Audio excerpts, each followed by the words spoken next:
18 फरवरी 2020 को ऐसा क्या हुआ सुप्रीम कोर्ट में जिसने वरिष्ठ नागरिकों को खुश कर दिया और उनमें खुशियों की लहर डोल उठी। जानेंगे आज के इस वीडियो में कि किस तरीके से वरिष्ठ नागरिक, ऐसे वरिष्ठ नागरिक जिनको उनके बच्चों के द्वारा परेशान किया जा रहा है या प्रताड़ित किया जा रहा है, उनके बच्चे उनको सड़कों पर भटकने के लिए छोड़ देते हैं, उनकी बेसिक नीड्स को पूरा नहीं करते, उनकी आम जरूरतों को पूरा नहीं करते, जो रहना पीना खाना आवास की सुविधा होती है उन सभी को प्रोवाइड नहीं कराते। तो किस तरीके से ऐसे बच्चों को सबक सिखाया गया है और जो मोटी बुद्धि के ऐसे बच्चे होते हैं उनको किस तरीके से चेतावनी दी गई है, किस तरीके से वार्निंग दी गई है, जानेंगे आज की इस वीडियो में। मेरा आपसे अनुरोध और प्रार्थना है कि यदि आप चैनल पर पहली बार आए हैं तो आज ही हमारे यूट्यूब चैनल कानूनी बातें को सब्सक्राइब कर ले ताकि इसी प्रकार की यूजफुल वीडियो आप तक पहुंच सके। चलिए बिना किसी देरी के वीडियो शुरू करते हैं। नमस्कार दोस्तों, मैं अश्वित कुमार आप सभी का हमारे यूट्यूब चैनल कानूनी बातें में स्वागत करता हूं। हमारे चैनल के माध्यम से आपको लीगल एडवाइस दी जाती है। यदि आप किसी भी टॉपिक पर कोई विधिक परामर्श या कानूनी जानकारी लेना चाहते हैं तो स्क्रीन पर दिए गए मोबाइल नंबर पर कॉन्टैक्ट करें, जल्दी आपको उसका उत्तर दिया जाएगा। दोस्तों मैं आपको बता दूं कि 18 फरवरी 2020 को ऑनरेबल सुप्रीम कोर्ट ने अपना एक महत्वपूर्ण निर्णय दिया जिसमें ये बताया गया कि ऐसे वरिष्ठ नागरिक जिनको उनके बच्चों के द्वारा परेशान या प्रताड़ित किया जाता है उनको सबक सिखाया जा सके, उनके बच्चों को मेंटेनेंस देने के लिए आदेशित किया जा सके और अधिकतम मेंटेनेंस वरिष्ठ नागरिकों को दिलाया जा सके, जिससे कि उनकी जो आर्थिक सिक्योरिटी होती है उसका ख्याल रखा जाए, उनकी बेसिक नीड्स पूरी हो, रहना पीना खाना आवास की सुविधा चिकित्सा सुविधा, यदि वो बीमार पड़ते हैं तो दवाइयाँ ला सके, वो खाना खा सके, अपना एक आम जीवन जी सके। इसके लिए बच्चों को आदेश दिया गया। इस जजमेंट का नाम है Vivek Kumar versus state of Uttar Pradesh. 18 फरवरी 2020 को जजमेंट दिया गया है जिसमें ऑनरेबल सुप्रीम कोर्ट ने इस बात को बताया है कि वरिष्ठ नागरिक अधिकतम 10,000 रुपए अपने बच्चों से मेंटेनेंस के तौर पर ले सकते हैं। मैं आपको बता दूं कि सन 2007 में आपकी सुरक्षा के लिए the maintenance and welfare of parents and senior citizen act बनाया गया, जिसे कहते हैं वरिष्ठ नागरिक अधिनियम।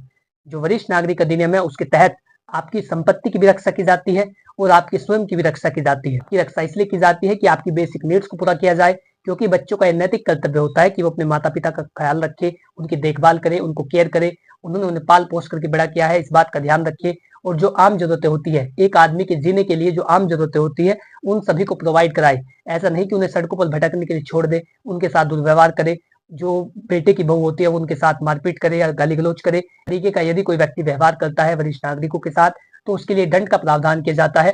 और ऐसे बच्चे जो अपने माता पिता को घर से बाहर निकाल देते हैं या सड़कों पर भटकने के लिए छोड़ देते हैं उनको मेंटेनेंस देने के लिए आदेश दिया जाता है।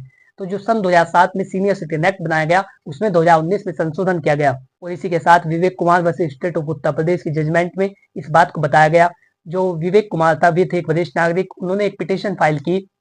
उन्होंने बताया कि बच्चे उनकी बेसिक नीड्स को पूरा नहीं कर रहे हैं, उनकी जो आम जरूरतें हैं उनका ख्याल नहीं रखा जा रहा है, वो ऐसा नहीं जी पा रहे हैं जिससे कि वो आम जीवन जी सके। तो इस तरीके से सुप्रीम कोर्ट से अनुरोध करते हैं कि उनके बच्चों को मेंटेनेंस देने के लिए आदेशित किया जाए। सुप्रीम कोर्ट इस बात का प्रावधान करता है कि एक वरिष्ठ नागरिक को अधिकतम 10,000 रुपए की राशि उनके बच्चों के द्वारा दिलाई जा सकती है। यदि आप भी इसी तरीके का मेंटेनेंस अपने बच्चों से लेना चाहते हैं तो आप इस जजमेंट का सहारा ले सकते हैं। इस जजमेंट को नोट कर ले, Vivek Kumar versus state of Uttar Pradesh, 18 फरवरी 2020। और ऐसा नहीं है कि आपने पिटीशन फाइल की मेंटेनेंस देने के लिए वो 10,000 रुपए का मेंटेनेंस आपके बच्चों के द्वारा आपको दिला दिया जाए। ये डिपेंड करता है कि वो बच्चा क्या कार्य करता है जिससे आप मेंटेनेंस देना चाहते हैं, उसका किस तरीके का व्यवसाय है, यदि उसकी आमदनी अच्छी है, वो किसी नौकरी में या उसका बिजनेस है, लेकिन वो आपको मेंटेन नहीं करता, आपकी बेसिक नीड्स को पूरा नहीं करता, तो ऐसी कंडीशन के अंदर आप उससे 10,000 रुपए का मेंटेनेंस ले सकते हैं।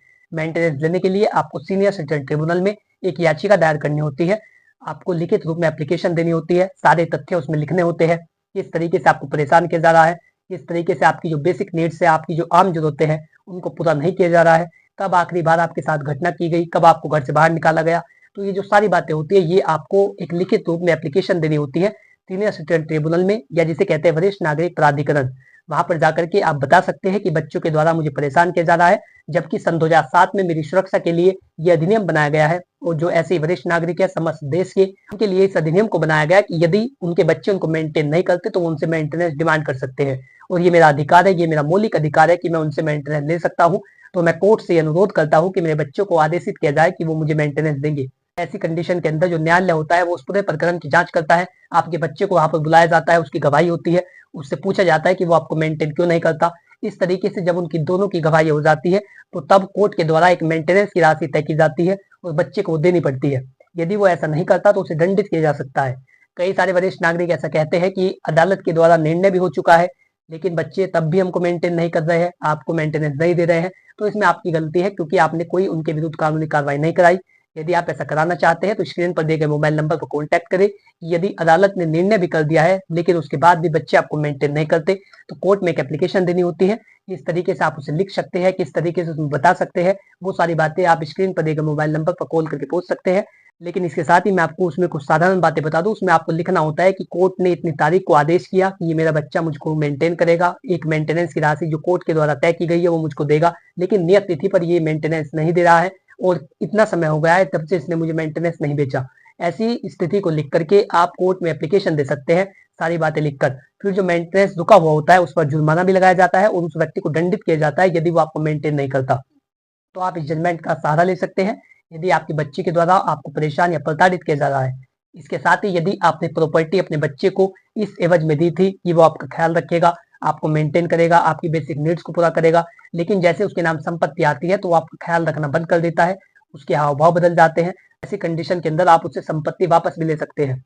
यदि आप संपत्ति को वापस लेना चाहते हैं तो आपको section 23 of senior citizen act के मुताबिक एक एप्लीकेशन लिखनी होती है जिसमें आप ये बताते हैं कि मैंने अपने इस उत्तराधिकारी को या अपने बच्चे को ये संपत्ति इस आधार पर दी थी कि ये मेरा ख्याल रखेगा, मुझको मेंटेन करेगा, जो मेरी बेसिक नीड्स है उनको पूरा करेगा, लेकिन जैसे इसके नाम संपत्ति आई इसने मुझको मेंटेन करना बिल्कुल बंद कर दिया।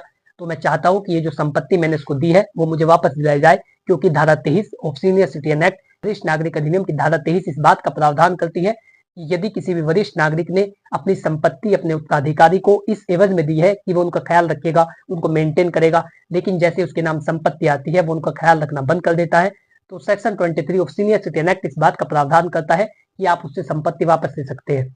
और ऐसे तमाम कंडीशनों के अंदर यदि वो आपको मेंटेन नहीं करता और आपकी सारी संपत्ति को उसने हड़प लिया है तो आप उससे अपनी संपत्ति भी वापस ले सकते हैं। तो इस तरीके से प्रावधान किए गए हैं ताकि आपकी सुरक्षा की जा सके। वैसे तो बच्चे का नैतिक कर्तव्य होता है कि वो उनको मेंटेन करेगा, उनकी बेसिक नीड्स को पूरा करेगा। तो ऐसे में यदि वो अपने नैतिक कर्तव्यों से विमुक्त हो जाता है तो आप उसे सबक सिखा सकते हैं और उसे कानूनी रूप से इस बात के लिए बाध्य कर सकते हैं कि वो आपको मेंटेन करे और आपकी जो बेसिक नीड्स है उनको पूरा करे। आप चाहे तो उनके पास इस वीडियो को शेयर कर सकते हैं। जो लोग ऐसा करते हैं अपने माता पिता का ख्याल नहीं रखते, इस तरीके से आपके बच्चों को आदेशित किया जाता है कि वो आपको मेंटेन करेंगे। आशा करता हूँ कि जानकारी आपको अच्छी लगी होगी। यदि आपका इससे रिलेटेड कोई सवाल हो या आप कुछ और पूछना चाहते हो तो स्क्रीन पर दिए गए मोबाइल नंबर पर कॉन्टैक्ट करें, या यदि आपको कोई सवाल है तो आप कमेंट बॉक्स में लिख करके पूछ सकते हैं, मैं जल्दी उसका भी उत्तर दूंगा। Thanks for watching this video. अपना कीमती समय देने के लिए धन्यवाद।